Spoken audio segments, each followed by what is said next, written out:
Maqasidic Tafsir. Where should I begin when I'm starting at the end? Pursuing the higher aim, learning the meaning of every page. Where should I begin when I'm starting at the end? Assalamu alaikum. Sunnahfollowers presents a new class, the Maqasidic Tafsir, being taught and brought to you by Ustada Layla Nashiba. Please stay tuned, streaming on all major platforms, right here on channel Sunnahfollowers. I want to welcome everybody to our series on the Maqasidic Tafsir. And this is our class, whereas we're going over the book by Sheikh Kareem Abu Zaid that addresses, really how the scholars of the Quran, the tools they use, the methodology that they use to explain, clarify, and help us to not only understand the meaning of the Quran, but how to implement it into our lives. And that's what's so important. And the last time that we met for this class, which was Tuesday, we spoke about how the Quran is not just a book. It's not a creation of Allah. And some people say this is incorrect. The Quran are the words of Allah. It's Allah speaking to us, Allah telling us things that we need to know in regards to how to live our lives the way Allah wanted us to live them, and also how to handle the trials that come with living life that way. So we have to be able to understand that it's Allah speaking. This is the speech of Allah, the words of Allah. And I think that if a lot of the Muslims today, especially those Muslim youth who suffer with doubts about their religion and all of that, if you would stop viewing the Quran as a creation of Allah, or in other words, just viewing it as a book, then maybe you can begin the journey back to Allah and fulfilling the higher aim of your purpose, which is to worship Him the way He commanded and to live your life earning His love. So let's put the PowerPoint up on the screen for tonight's lecture. And tonight's class is going to be short because I know we've had a lot of classes today, and in fact, all the classes today centered around the Quran, which is why it's so important for you guys to really try to support this dawah effort. And how can you support? What can you do to help us? We are a nonprofit organization. We don't receive any grants from the government. We rely 100% on your donations. And if you enjoy coming here to learn Islam and its truthfulness with the correct understanding, which is the understanding of those original companions, you can help us with this by supporting us, making donations every month to keep us on the internet. So please support us. Okay, so I'm going to put the PowerPoint up on the screen for tonight's lecture. We've had so many classes today, all focusing around the Quran. So I'm not going to be long with you guys, because this is a lot of information. You learned about Tayammum from Dr. Ibrahim Jamali. Sheikh Saud gave the beautiful meaning of Surah al-Masad. Okay, Masad. And so now, here we go. Did I put it up there? Yeah, inshallah, you guys should be able to see it. Yeah. Oh, tonight we're going to be covering pages 106 to 108. Pages 106 to 108 of the book. But before I get into it, I want to just ask one question. One question from the last time we met. When we met for this class on Tuesday, I spoke about how the Quran is not just a book, and how the Quran is not a creation of Allah, but instead it's something better than all of that. It's the words of Allah.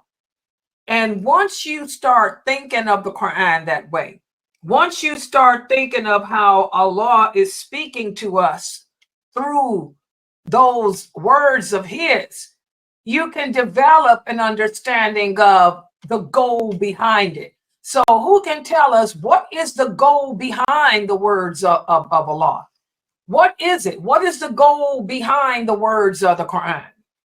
What's the goal? What is the main purpose? Why did Allah even tell us these things? What's the goal of the words behind the Quran? Who can answer that? And we should get a lot of different answers. Anyone?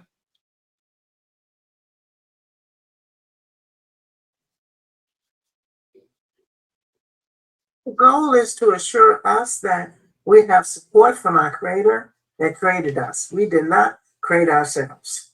So therefore, the law is our guide. Okay. He gives us ayats and signs, and He gives us chapters. He teaches us over and over and over again how to understand Him, that He's our protector, that He's the one we need to turn to, and we need to trust Him completely. Okay, that's good. That's one of the goals of the words of Allah. Allah wants us to know that He's aware, that He's aware of everything that we do. And also Allah wants us to know that not only is He aware, but He wants us to know that He's there in case we need help. He's there in case we need guidance. Okay, He wants us to be aware that the goal behind Allah's words is that we're not alone. That we're not alone. That's one of the goals. What's another goal behind the words of Allah? Anybody else? Allah. The word of Allah is also to warn us about the punishment awaiting for us, to give us glad tidings about the goodness like Jannah that is waiting for us if we do as He asks us to do, and to inform us about what had happened before and what will happen. Okay, good job. That's another goal of Allah, to warn us as to what will happen if we fail to fulfill the obligations that He's imposed upon us, if we fail to fulfill the purpose of our creation. The goals of the words of Allah is to remind us as to what will happen. Okay, good job. Any other goals behind the words of the Quran? Another goal is to give you hope and to give you strength, and far as in the stories that's in the Quran from previous decades and everything. So the goal is to give you strength and to give you hope. Exactly. MashaAllah. You guys got it. The words of Allah, Allah wants us to always have hope. He doesn't want us to just fear Him. He doesn't want us to just be conscious of Him, but He wants us to have hope. And by the way, those three answers that you all gave, you summarized what it takes to be a believer. In order to be a believer, you have to have three things. You have to have three characteristics. You have to have love for Allah. You have to have fear of His punishment, and you have to have hope of His mercy. That's the goal behind the words of Allah. To help us, to aid us, to encourage us, to also admonish us, to cause us to be conscious of Him, to the point that we accept that everything we do, every decision we make, every choice we take in this world, it's going to come with repercussions. And either those repercussions are going to be good for us, or they're going to be bad for us. because unto him is the final return. Okay, we're living here. It doesn't just end when we die. I know a lot of us, myself included, we can become so overwhelmed with life, like I am right now, so melancholy, so overwhelmed with life, that your personal jinn will try to cause you to lose that hope. And so for those people who don't believe in Allah, they listen to their jinn and they lose hope. They'll end it. They'll just take their life. They'll say, what's the point? Let me just kill myself. Let me just take a bunch of pills and go to sleep. And when I go to sleep, that'll be the end of it. But we know that that's not true. We can take a bunch of pills, you go to sleep. If you don't wake up, you in a worse situation than this. Because now you're going to answer to Allah for losing hope, and you're going to be being punished for the rest of eternity. There ain't no coming back from death. So Allah wants us to know, that He's aware of everything. So we have to be conscious of ourselves, our choices, our lifestyle, our decisions. And yes, it's going to be overwhelming sometimes. It's going to be hard sometimes, but we have to keep the balance of love, hope, and fear, and never deviate from that balance like the Kafirs are doing. Yeah, by the way, I was watching on the news today how they said the suicide rate for the past year has just tripled. There's so many people taking their own lives, and they blame it on the war and all the climate things that's happening. And it probably is, because man is weak, especially those that don't believe in Allah. But I'm telling all you Muslim women and you Muslim children out there who despair, never despair of the mercy of Allah. Never allow life to become so overwhelming that you think that it's better off just ending it, because there is no end. It's only another beginning. Well, once we die, we're not asleep. It's a whole new world, a whole new beginning, and it's terrible. That's why the Prophet sallallahu alaihi wasallam said, if there was anything to fear other than Allah, it would be death. Okay, so don't be a statistic. And I'm talking to you new Shahada women. Don't make yourself a statistic because you're so overwhelmed with the trials of life. We got to keep that hope. And so that's why it's important to not only read the Quran, but to ponder its meaning. And that's also why the Prophet tells us to ask the people of knowledge too. We don't teach ourselves the religion. We ask the people of knowledge. The Prophet sallallahu alaihi wasallam was the first interpreter of the Quran, as we all know, the words of Allah. And he struggled to try to get to explain to the companions what Allah was saying so that they could reach high and grasp the true understanding of Allah's words, and then in turn apply it to their lives, because life can be overwhelming. And I want you guys to remember, for a lot of you who are struggling because of the war that's going on in the world, think about those original companions. They were at war constantly. They were fighting against people from the time they converted to Islam to their death.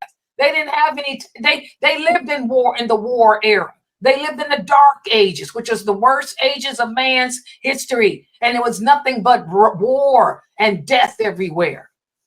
So the Prophet was the first interpreter to explain the higher aims of the Quran to the companions.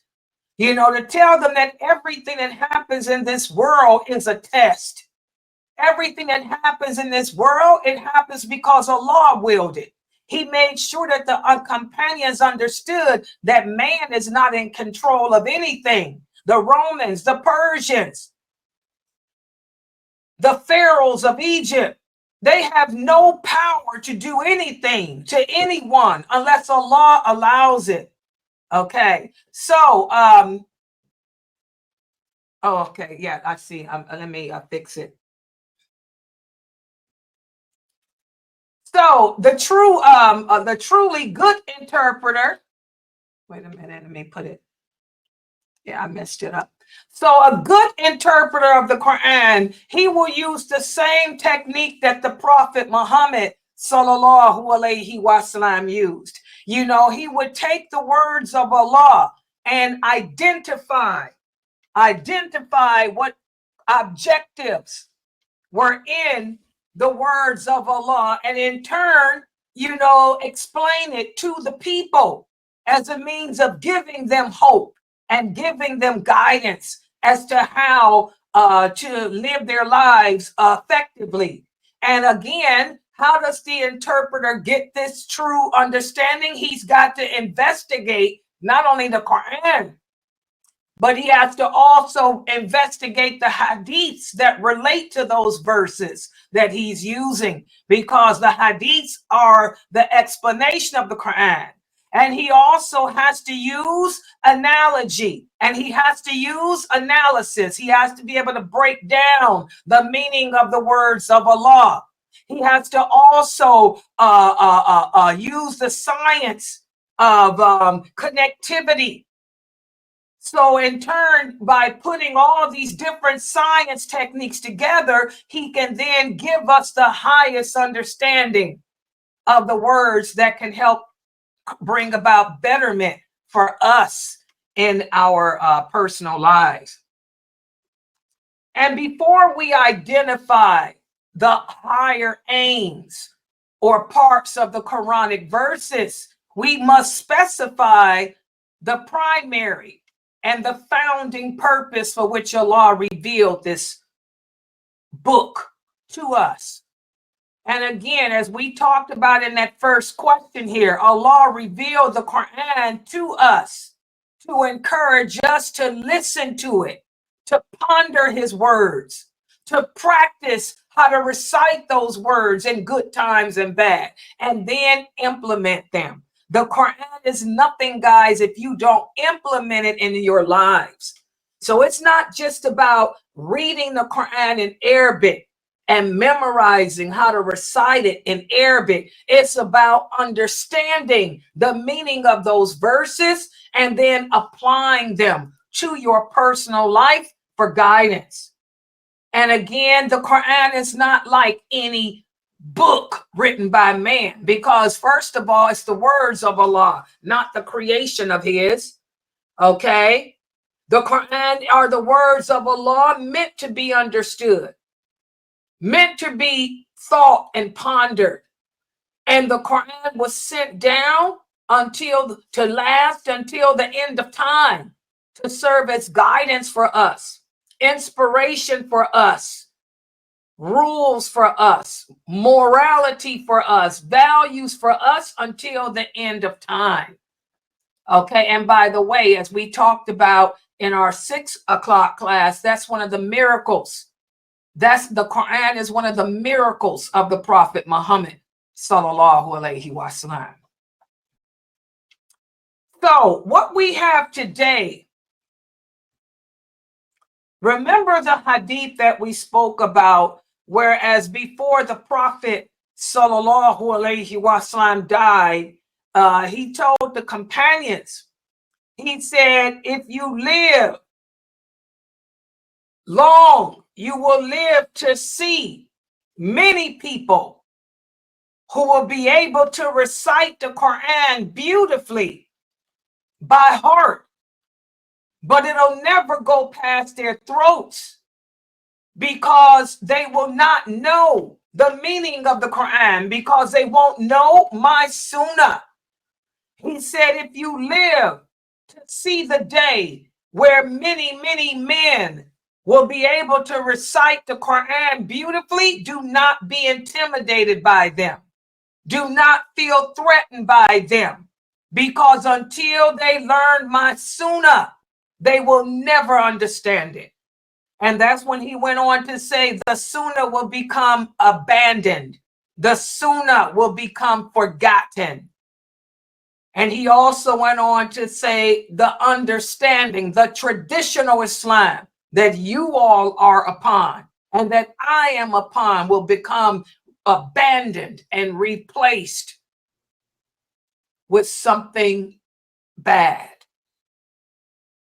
So the Prophet warned the companions about reciting the Quran and not pondering its meaning.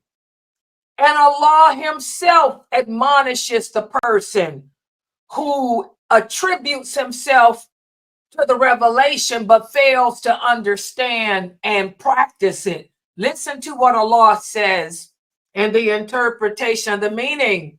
The example of those who were entrusted with the Torah and then did not take it on is like that of a donkey who carries volumes of books.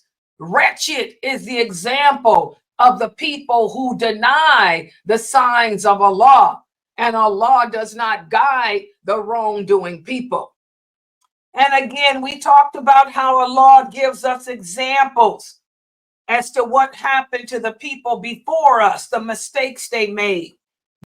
This is also the beauty of Allah's speech, of his words.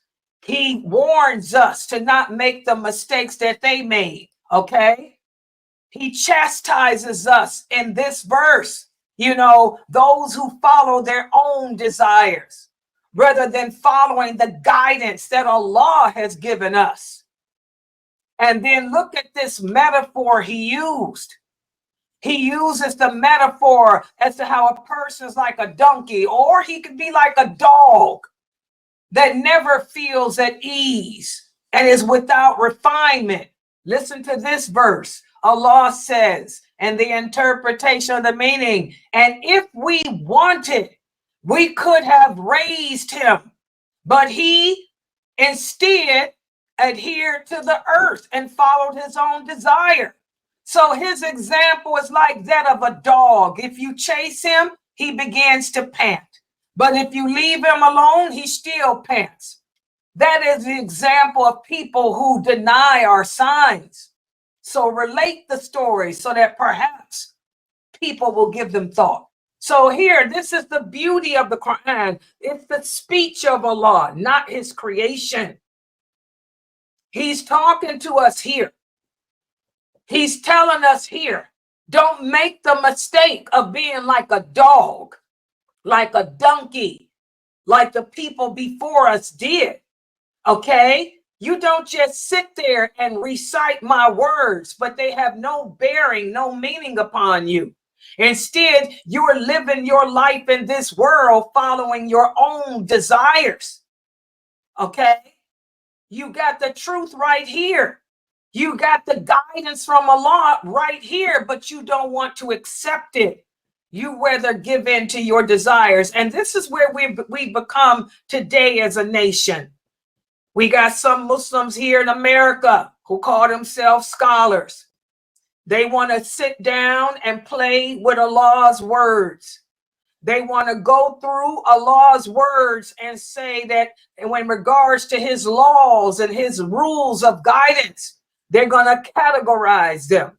We're going to put Allah's words, we're going to take his words and categorize them into that which we believe is essential for us and that which we believe is not. This is garbage. This is what the Jews did. This is what the people who Allah destroyed before us did. Instead of accepting the words of Allah as being his speech, and for us, we want to sit there and follow our desires. We could have been elevated. We could have been raised up. But instead, we follow the earth. We follow society. We're given in to what society considers to be the norm and not Allah. So the higher aimed interpreter of the Quran, he doesn't occupy Muslims in minor issues that will take them away from understanding what their objectives are in this world. But instead, he prioritized the higher aims that will show a focused clarity of the issues that stand between us and our relationship with Allah. And again, we talked about how when the interpreter does that, he uses the themes. For example, instead of sitting around saying because you live in America, we're going to categorize Allah's laws into essentials and non-essentials. No, that's not how we do things. Instead, we're going to talk about what Allah says, how Allah says that society doesn't dictate anything. It's our job as Muslims to lead society, not to have society lead us. It's our job as Muslims to set the norm, not succumb to it. How as Muslims, we have to rearrange our priorities and our values in accordance to the significance that Allah tells us they should be in. We're not going to sit here and support feminism. I'm not going to sit here and allow women to have a say-so over men. Women have their job. Women have their responsibilities. Men have theirs. It's not the woman's job to run the masjid. So why would I put women on an executive board? I don't understand that. I'm giving an example. You're going to include women in the decision-making process of the mosque when her reward and responsibilities lie in that house, not the mosque. But this is what Muslims are doing today here in America. Our priorities have become twisted. Our priorities have become blurred. Our roles blurred. So we have to get back to the true traditional Islam. We need to go through reformation. We have to reform our mentality to that of a Muslim and not the Kafirs. We have to understand there's no such thing as being half Muslim and half Kafir. Either you are Muslim or you're not. We're supposed to live by the laws of Allah, not the laws of man. So the higher aim-based interpreter, he will help the Muslims to understand this. He will take the words of Allah, the verses of Allah, based on a theme, and he will analyze them. And then he will show how they apply to today's society norms, and then show through the examples of those who came before us what happens if you do succumb to society's norms instead of Allah's. So a lot goes into interpreting the Quran. Number one, the Quran is a reformation of character, a reformation of value, a reformation of morality. And again, in order to understand the Quran, you have to believe in the divinity of Allah, the oneness of him, that he is the creator. He is the absolute authority. And also you have to believe in the Prophet sallallahu alaihi wasallam, and understand that no guidance is better than the guidance that comes from Allah. No morals of society could ever be better than the morals set by Allah. Also, the job of the interpreter, is to help you develop and improve your condition here on earth without falling victim to what the rest of society is doing. You have to build your character Build your Islamic communities within society and not allow society to dictate to you how your communities should be. And we have to always have consciousness of Allah. We have to always ponder and reflect upon the lessons of the previous nations. We have to always adhere and affirm the lordship of Allah, not man, and the wisdom behind his rulings, not believe that there's wisdom behind man's rulings. And we have to continuously maintain our love, hope, and fear of Allah, and adhere to his advice and adhere to his warnings.